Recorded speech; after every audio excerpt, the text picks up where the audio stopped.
Hi, Sue Bishop, and welcome to my December newsletter. As we go towards the end of this year, we're going to do a little bit of a recap on what this year has meant, just a tiny recap, and really focus on what 2026 is going to bring us. I know that this year has been quite cathartic. I've spoken to so many people who've just felt very lost this year, very ungrounded, confused. Lots talk about death. I mean, I've known so many people have died this year, but it's not uncommon in the universal 9 year to have lots of endings, but to have change that has been kind of like slowly smouldering through the year, chipping away at us to try to push us in, maybe even through divine discontent, into a new way of being, into looking at our world with new eyes and just doing things so differently. Now, I have spoken at length in previous videos about this, but I just want to dissect it a little bit more so you can really take advantage of the energies that are coming in for next year. So we still have this month of December, and I did mention in a previous video that December is a 3-month vibration, which means that it's designed to make us focus on, okay, what's going to make me happy going forward? What works for me? What's not working for me? Am I postponing my own happiness to please someone else, to get, think about their happiness when we should be thinking of theirs and my own happiness? It's time for more personal expression. It's time for more creativity. And the reason for this, it gives us a chance to raise the frequency of energy, because creativity is newness. Happiness, obviously what radiates out of your aura and through your chakras, is an uplifting energy. So as you go in to manifest what is new for next year, you really want to have that as your bedrock, as your foundation. You don't want to start the new year dragging your feet, discontented with the year that's been, maybe feeling disempowered or just peeved that things just didn't go the way we would like them to have gone. So if we can cancel out that energy, just release it and start focusing on kind of like a purification that is based on joy and happiness. So much, we keep forgetting that we have this cosmic magnet, that what we're attracting depends on what's inside. And a lot of us were asked to go inside this year because that's what the 9 requests, go in for deep inner wisdom. But if we haven't, then surface layers of what is no longer your truth, what is no longer a global truth, what is no longer going to keep your soul happy, where the globe needs to be, you're going to have kind of like pitfalls in your energy. So the ability to manifest is going to be compromised. And again, it's a personal choice. If you don't want to do anything, you don't do anything. If you want to use 2026 for that new beginning, then just follow your divine guidance. And you need some quiet time to listen in to that divine guidance. So perhaps the focus for this month, when you do your meditations and your mantras, is going within to find what's going to keep your divine soul happy moving forward. How can you make the world a happier place? Now, I'm going to start off by saying that 2026 is not going to be particularly a gentle year. It's going to have a totally different feel from this year. So you will find it a lot more refreshing, or that there's movement, as opposed to things just closing in, decaying, breaking down. but it's a threshold year, a friction year, a birth year, and a purification year. That's a lot in one year, but if we want to look at this in terms of energy, we know we're moving closer and closer to this 5D ascension awareness. So of course it's going to bring in new realities. But if we want to look and use other terms such as astrological terms, we're at the center of this historical convergence where Saturn conjuncts Neptune in Aries. So I have spoken about this before. It's the first time this has nearly happened in 6,000 years, hence why I've spoken a lot about it. It is something that resets our boundaries, our definitions, our identities, and our spiritual orientation. So this is going to feel very profound because it's going to reshape a specific area of your life. Now, those that do know their personal natal chart, it's the house where cusp ruled by Aries, where this new beginning is. But because it sits on the world axis, it affects the whole globe. And it's kind of like, as you might put it, a birthplace for the new human myth, the new human way of living. Now, just to detract from that for a moment, because I find this quite fascinating, and I may have spoken about it before, that we had this interstellar body, which a lot will call in a comet, but it doesn't behave like a comet. But even if it was a comet, comets are harbingers of dramatic change because they're not just a piece of rock scooting through the universe. A lot of them have plasma, which means they have consciousness. And I'm not talking little. Its plasma field is almost like twice the diameter of the planet Earth. That's massive. And it's a consciousness, because plasma holds consciousness. There's science behind that now that validates that. So we've got 3i Atlas that's been zipping past, zipped around the sun, zipped back. Now, while it was doing that, there were like 6 comets merging in around the Earth at the same time. It's almost like this cosmic greeting ground saying, we're all here to bring significant change to the Earth.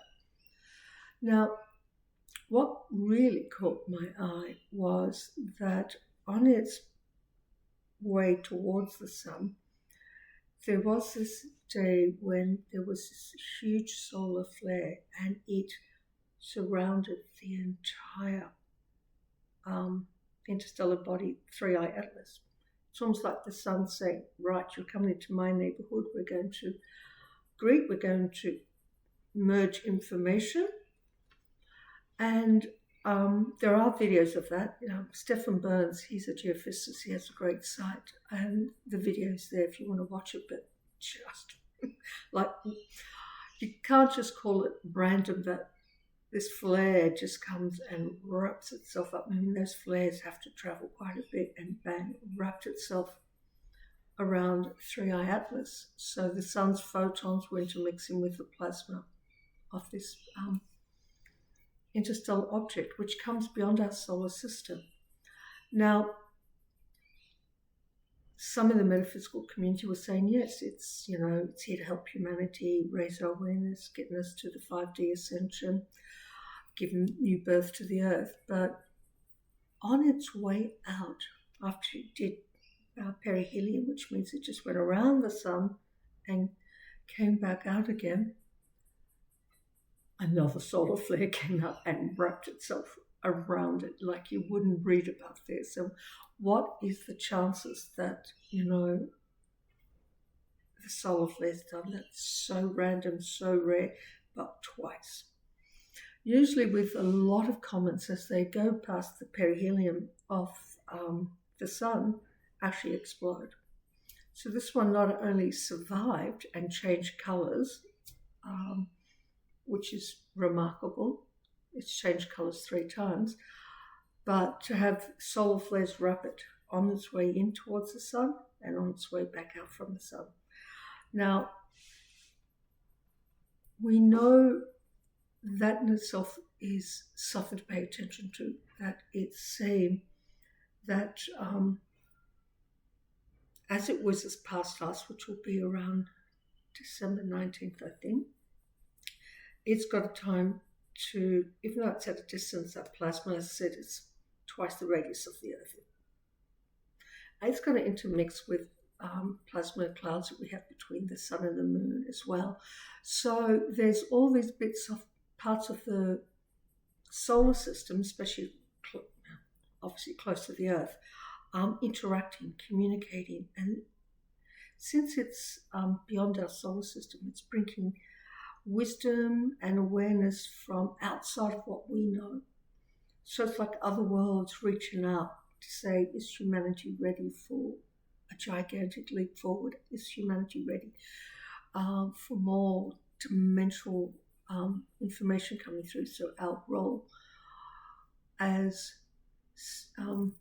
humans is changing. We're going to hear a lot more about alien disclosure. We're going to hear a lot more about dimensional beings and dimensional realities. And I've got my supernatural blog video further on this newsletter, which is going to go deeper into what dimensional beings are. I've spoken about dimensional beings, but only generically. This one will actually really go in at a deeper level for those that are interested in understanding that the interface between, it's not just outer worlds, it's the interface between dimensional realms. So we're getting teachers from different dimensions, healers from different dimensions, scientists, creative agents, other realms bringing in their wisdom to help this evolution, because we're kind of like on this threshold of this next leap forward. It's not just, oh, it's going to be another year. It is this great leap forward. And so what the sun's been doing, what the other comets have been doing, is really pushing a new spiritual agenda to take us away from feeling like we're just stuck on this rock in the middle of nowhere into being cosmic citizens.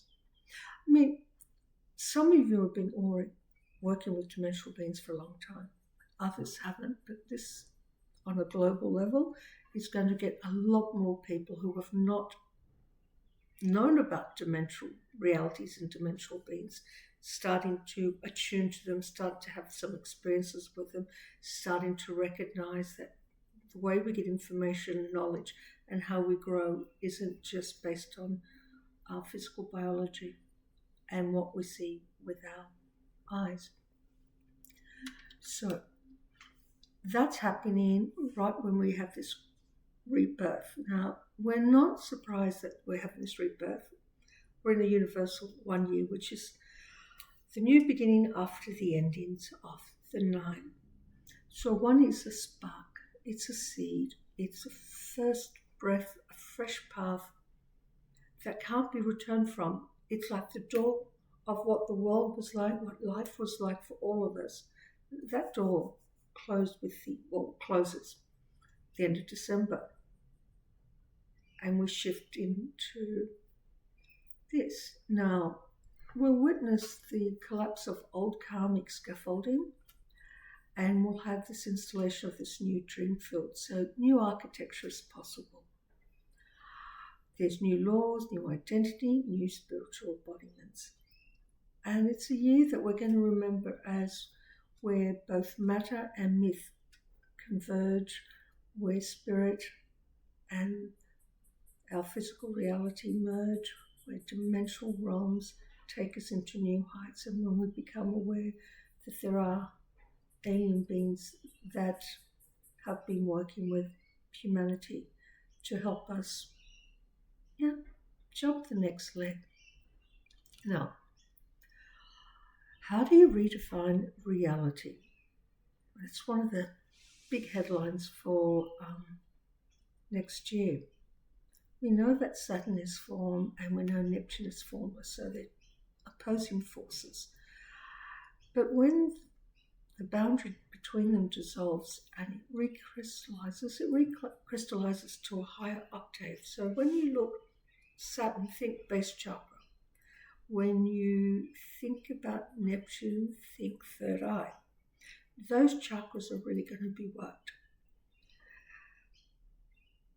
And because it's going to a higher octave, it's perhaps really good if that you don't just use the pure red and the pure indigo for those two chakras, but you blend them with like a silver sheen, like silver. Yeah. So it becomes a metallic red that you work on the base chakra, and a metallic indigo. And why the metallic color? Well, your transpersonal point is metallic, it's silver, but it brings in a rainbow of colors into the chakra that are kind of like metallic. But if your transpersonal point is low, your crown chakra is, not functioning well, then the purity of that silver tinge color is diluted, and we're just getting more standard colors coming through, like standard red, standard orange.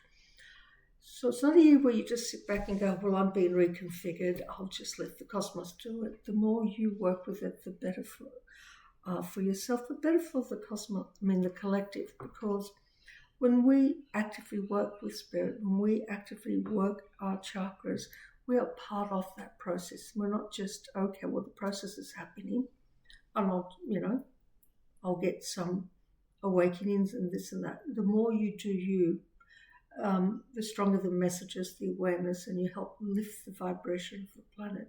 So it actually augurs well for both you and the planet to work those two chakras. Now, I mentioned,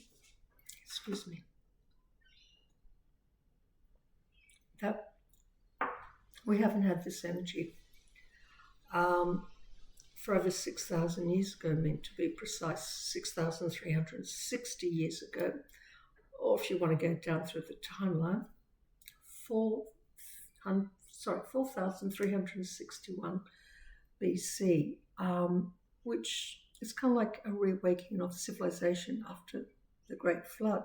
We know there were civilizations before the flood. Göbekli Tepe in Turkey is over 16,000 years. So not only are we awakening to this 5D ascension into this new world, our history books are going to have to change. That the foundation of humanity started long before ancient Sumer. We have records now of over 15,000 years ago.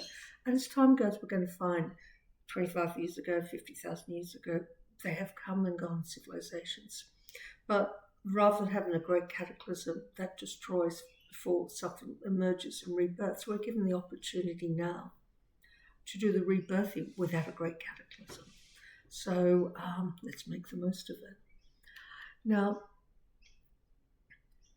this rare cycle is going to ask us as humans to create a new identity. Some people go, oh, we're already doing that. We've got this whole movement towards transhumanism, but that in itself has inherent problems for the soul.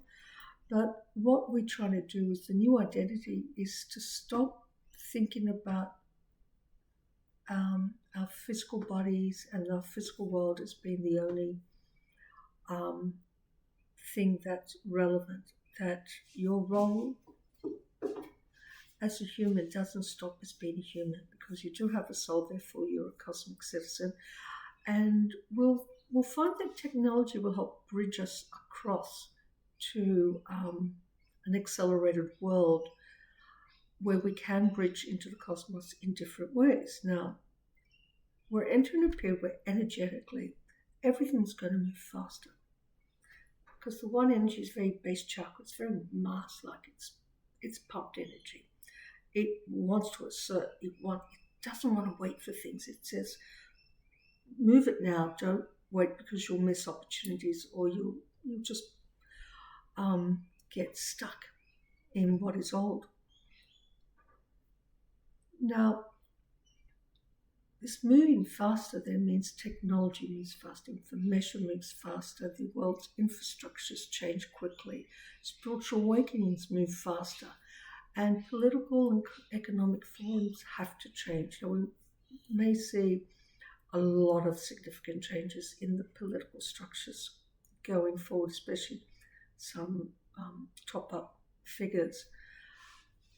But a rebirthing does mean that a lot of the old has to go, even if it means the way societies have been run. In a previous one, I did mention we've been asked to dream of what we want for the future. In a nutshell, what I'm trying to say is we've been asked to dream of humanity being reset, and that we're part of the architecture to create that reset rather than just allow underlying forces to manifest that. So it dissolves old karmic blueprints and initiates new ones. So on a spiritual level, it's like a purifying flame, burning away the illusions of separation and false identity while demanding new structures that align with the higher truth. And this is where the throat chakra then kicks in. So as we're using the third eye to dissolve ego and to use the base chakra to build new structures, we have to then open the throat chakra to find the truth and resonate. So these dissolving and rebuilding energies are anchored in a higher truth. But in the process is a new definition of self, new collective myths. We've got a lot that we've used over the centuries that shaped our belief systems, and myths are important. Half of the myths we know are actually end up being true, surprisingly, like the myth of the Trojan War, where they found Troy. The myth of the city of Dwarka, where they found 1 or 2 kilometers off the coast of India, real. So not all myths are myths, but we do need new collective myths that help us reach out to the stars, reach out to divine cosmic intelligence. So we need to bring in new archetypal fields. And so as we discover more planets and dwarf planets and asteroids and that, they're shaping or tuning in for us or to us to send energies, and they'll use universal rays, they'll use astrological rays to tell it, so we can create the new myths that sustain us with this new earth and this new I'm a cosmic citizen energy. It'll demand new leadership, new spiritual laws, new conscious-based technologies. And it's us having to dissolve old narratives. If you're still linked in energetically into an old narrative that doesn't serve in your life, it's time to dissolve it. Old relationship dynamics, stuff from childhood, stuff from past life, stuff from group dynamics. Any old narrative that your soul's outgrown, time to dissolve, time to confront illusions, awaken a new creative identity, realign with your soul's contract. What is it that I'm really here for? My ego may have been telling me what to do for a long time, or other people, or society norms, or I may have touched upon some of them, but maybe I've outgrown them and it's time to awaken to even new levels of soul contract. Yeah, look, we're going to be asked to step into destiny without postponing things. We can't. The energies that are flowing through the earth, coming from the earth itself and from the cosmos, it's like this slipstream, and it will carry you. You can't postpone it. I mean, you can try, but it doesn't really work for your soul. So let's rewrite your life, the starting point for next year. And since you're rewriting you, as I mentioned just before, you're rewriting on a collective level. So this energy can help us move through boundary disputes, spiritual movements that we've outgrown. New ethical structures have to be worked in, new forms of government, the collapse of deceptive systems, the exposure of hidden agendas, quantum leaps, my God, in healing and metaphysics. Surprising things that are going to happen in the coming years as medicine and science, metaphysics and technology all merge. The innovations, my God, with AI, with soul mapping, with neurotechnology. We're in an age of air, but the universal one you is very much a fire energy. So the air, information, technology, new ideas, and fire, air and fire work together really well. So we get this new identity, new freedom, new sovereignty, because the fire energy is trying to push through. And since there's a bit of that fire energy, it comes back down to your solar plexus, because that controls your ego, your sense of personal power, and how you manifest. So if you can work beginning with base, then third eye, then throat, then go down into the solar plexus, you'll help humanity create a new identity as a soul frequency, a group of souls, like we're talking 8 billion souls working with a frequency that is rising and bringing in an evolutionary force, as opposed to being shaped by the political box and propaganda that we're fed to keep us ignorant. I suppose that's a really good way of saying it. Now, in mid-year, there are some energies that will help us look at clarity for healing and self-mastery, and we might go into some tension where faith versus analysis. So do you trust your intuition or your conscious mind? Intuitive knowing versus empirical proof. Again, faith, trust. What is your spiritual purpose versus your daily responsibility? What is your cosmic vision, and what are your practical implementations? It's kind of like, sometimes feels like this polarity is quite negative. It's not. It's just, it's a forge, and if you bring everything into the middle path, you can ground that so it doesn't drift into chaos and delusion. And you can kind of like, if you do quite a bit of healing mid-year, is use that healing energy to prove your spirituality to yourself. It's not going to be, I'm stuck in a 3D reality. I'm going to trust my intuition and trust my higher vision. I'm going to trust in a conscious universe. I'm going to believe that I have divine intelligence moving through me. The other significant theme for 2026 is that our mental field is going to be rewired. So think mental body. Communication is rewired, learning is accelerating, and there's shifts in the architecture of our intelligence. Now, I have mentioned before that we are in an age of air. We're coming out of an age of earth. Air is more concerned with information, but air rules the heart chakra. Hang on, you go, I've got to use intelligence, but why is it air with the heart chakra, not the crown chakra? Because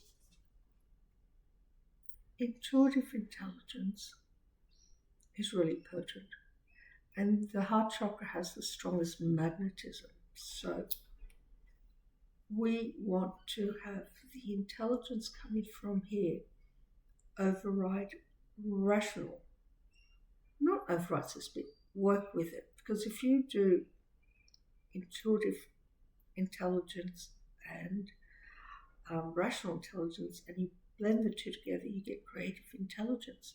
So as this push towards creative intelligence, we're going to see a lot of disruption in information systems. We're going to see evolution in our cognitive patterns. So even how our brain processes information and how we see things is shifting. More focus on telepathy. I was reading the other day,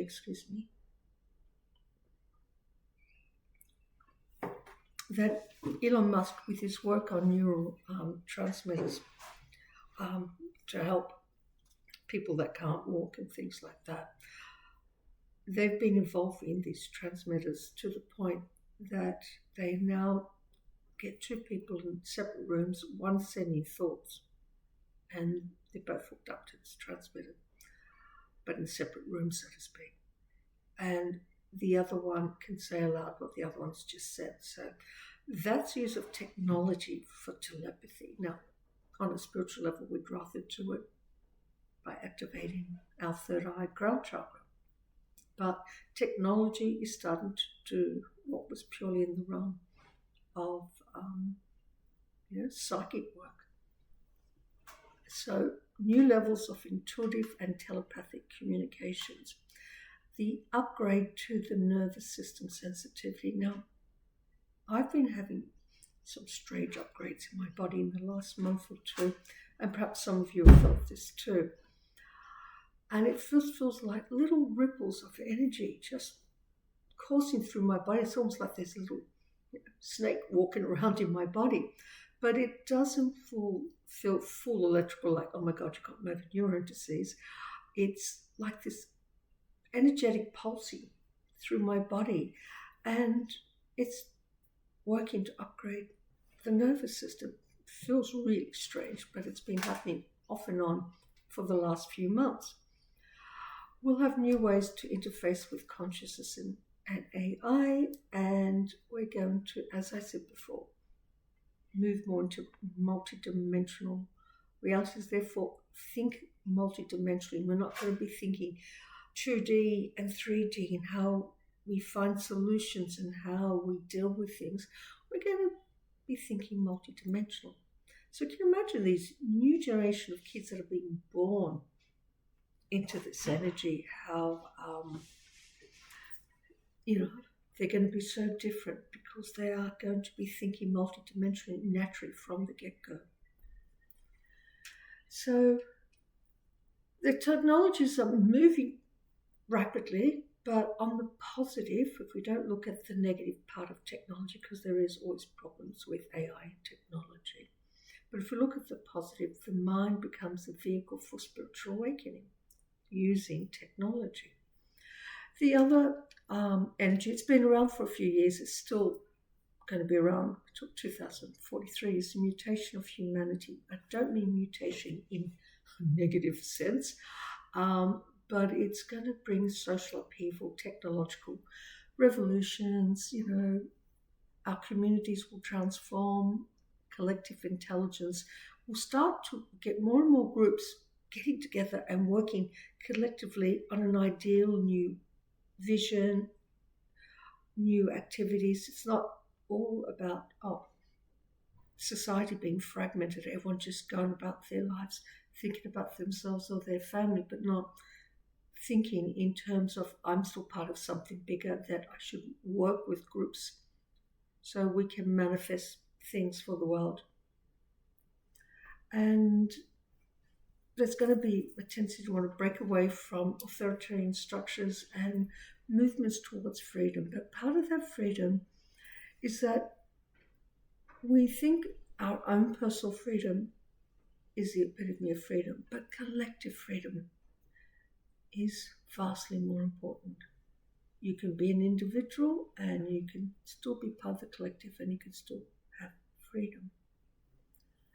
So we have asked, what kind of civilization do we want to become? And you're part of that. That's enough on the cosmic influences coming through using a bit of chakras and astrological kind of information. Now, just quickly, because I know this is an awfully long video, we're moving into a universal 1 year. The energetic themes of the 1 year is radical new beginnings, pioneering energy, fresh identities, independence, leadership, self-assertion. We are trying to choose a direction. A lot of people this year feel like they just drifted, or they were being carried by forces that were greater than themselves, or just lost in the collective chaos. So this is I'm choosing a direction. I'm awakening to the I am consciousness. And I am isn't just about me. I'm part of the collective consciousness. I'm part of the solar system. I am part of cosmic intelligence. And we want to plant the seeds to define this upcoming decade. And of course, we're going to be releasing outdated structures. Now, since the 1 year is very much base chakra and Aries year, we're going to just have a look at the rhythm of its energies through the different months. January, for us to sum it up in a quick little term, it's kind of like a fraction of the old story. It feels like we're splitting timelines, and we are. There's more Mandela effects happening, more awareness of time bleeds, and the nature of time is just shifting how we feel it and see it, because we're going more into beyond the constructs of time.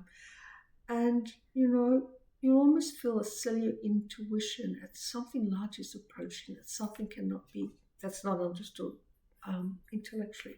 You might find that in January your psychic sensitivity expands.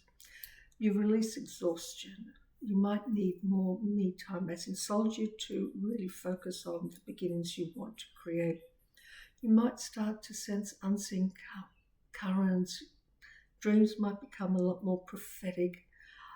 Karmic surfacing, and as I mentioned earlier, the collapse of narratives that no longer work for you. So a good month to really breathe in, breathe out, and find that final moment of stillness before that birthing process begins.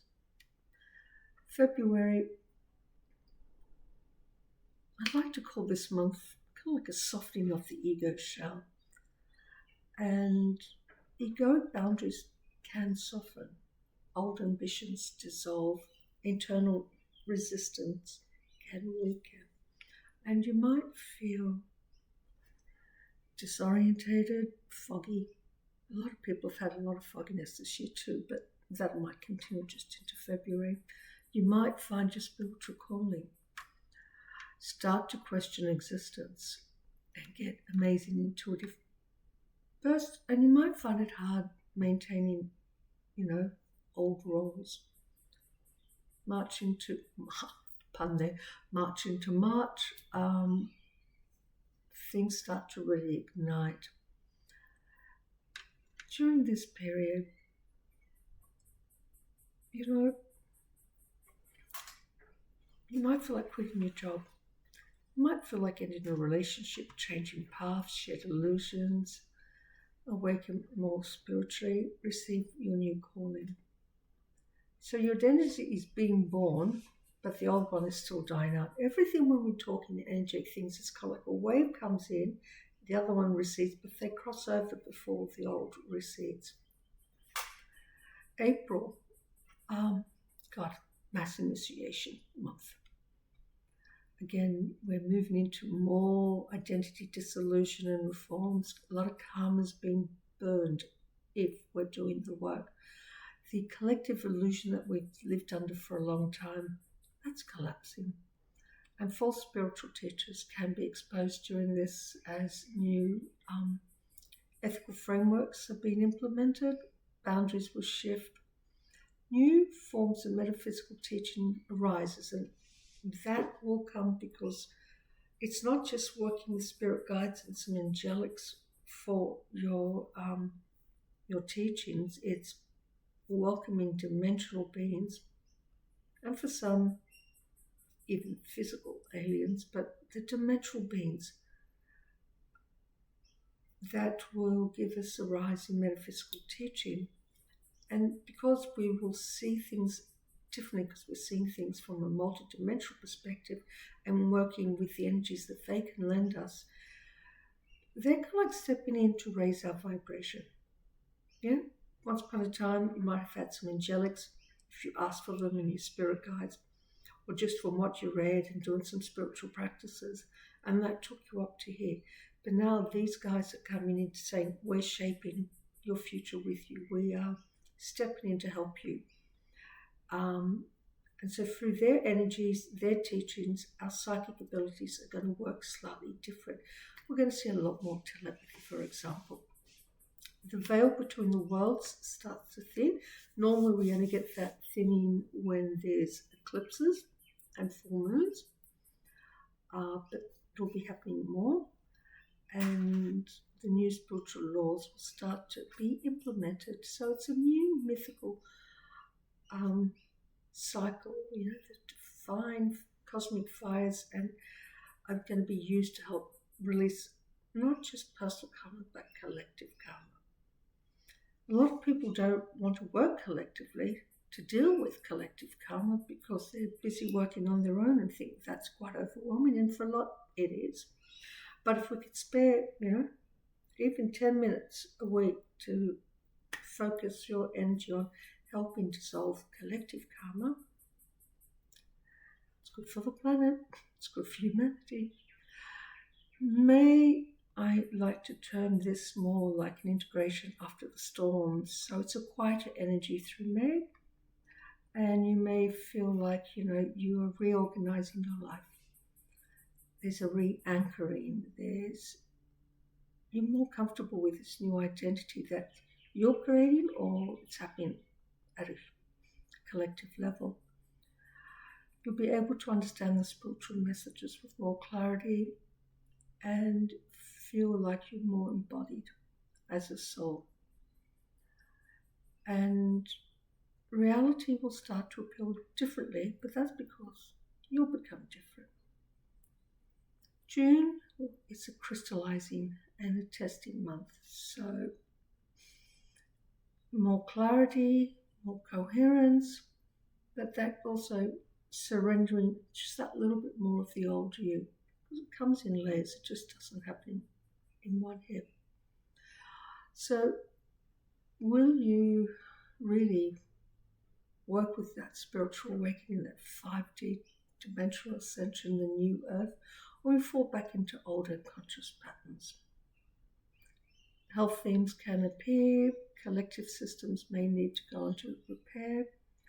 Again, another test between truth and illusion. We thought we're done with it at the start of the year, it's back. But we always seem to go one step forward, two back, and get back there again. So retesting. But it's asking us around the middle of the year that make sure your spirituality is grounded, it's practical. We can't just lose ourselves in lofty divine visions. We have to kind of ground them to make them real. Personal choice, obviously. July. I call it the sword in the chalice. It's a month of sacred polarities, more emotional intelligence coming up, more evolutionary pushes, along themes of emotional purification, ancestral healing, collective grief healing. Can you imagine the amount of grief that's been around these last 10 years or so? Just amassing. But not everyone, a lot of people on a global level have been very distracted with social media and other things that they haven't really been looking at how much grief the world's been in. So collective grief releasing. I feel like we can return to source, a redefinition of what it is to belong, because we now belong to a bigger family, and more people wanting heart-centered leadership. In August, excuse me again, it could be quite a month of revelations of, check-in-the-box moments. We'll have some interesting technological breakthroughs, communication upgrades, telepathic and intuitive uplifts, collective shocks, and the emergence of new ideas that's going to redefine the decade. So Each month is anchoring a slightly different energy, but they're all working together by the end of the year to shape this new foundation. So this check in the box moment might feel like lightning striking, but hey, lightning is etheric energy, really. It's thought, cosmic electricity, which brings thought. So perfect. September is a good month for the mind body connection, mind body healing. Good month if you want to detox, purify, and explore new health paradigms. You might feel the nervous system upgrades. It can feel electrical, or like I said, like a pulsing snake rippling through your body, like the way I've felt the energy. But while all of that's happening, the grounding, the grounding, the grounding. Now, October is always traditionally kind of like a balancing month. It's because it's under the rulership of Libra, it wants a recalibration of relationships, how to work your relationships, balancing the masculine and feminine energies. Looking at some diplomatic breakthroughs, maybe, where pushing to want peace. I know there's a very good possibility of war breaking out in the next year or two. Some countries, for example, Germany, are very prepping for war. But with our awareness, we can help shift that so it doesn't have to go there. And that'll require legal and ethical shifts on a collective level. But the theme of harmony. If you work with groups and you all sit there in a harmonizing energy and send that around the planet, what a change that can make. Then we move into November. It's another interesting month. As we descend into the deep. And that can involve slow confrontations, the death of aspects of ego on an individual collective, more karmic clearance, more kundalini awakening. We might see some significant financial restructure, but deeper and more deeper spiritual insights and the revealing of hidden truths.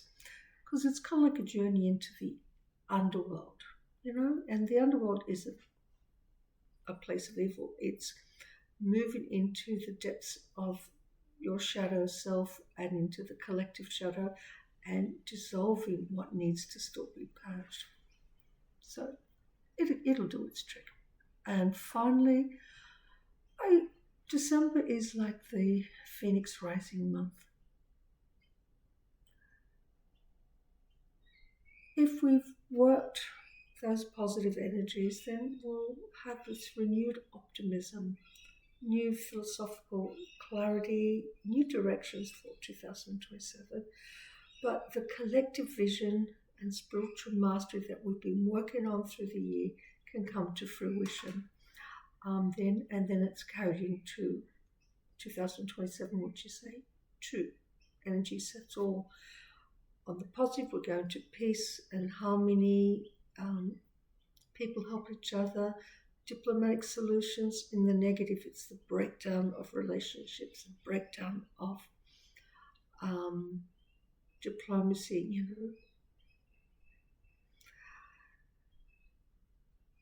Diplomacy is ruled by Venus, the goddess of love. But in the negative, she's the goddess of war. So as we go to the 2, the negative is war. Everyone thinks war is Mars. But it's when Venus goes into her shadow things and is in battle with other cosmic forces that we can actually see birth. So it's when the planet of love is kind of like hidden, war can come. So a 2 can bring peace in the negative. It can be major disruptions in peace. So we're going to meditate and try to manifest the peaceful side of that energy. And then we look at how that year shapes each month, but we'll do that at the end of 2026. This has been long-winded, I understand, and thank you for listening for so long. In this newsletter, there are some new classes for next year. I'll have a tentative timetable and venue, place. And I'll start waiting lists for that. So if you're interested, just send me an email at kiaracollege.com.au. If you have any questions about what we've spoken about today, send me some questions. If you have any themes, topics that you'd like to explore next year for me to cover, I'm quite happy to do that. In my blog, I've already stated I'll be talking about dimensional beings. Thank you for reading and listening to my podcast, reading my newsletter, being supportive of it. Your feedback has been great. And I wish you a very Merry Christmas and a beautiful start to the new year. Talk to you in 2026. Bye for now.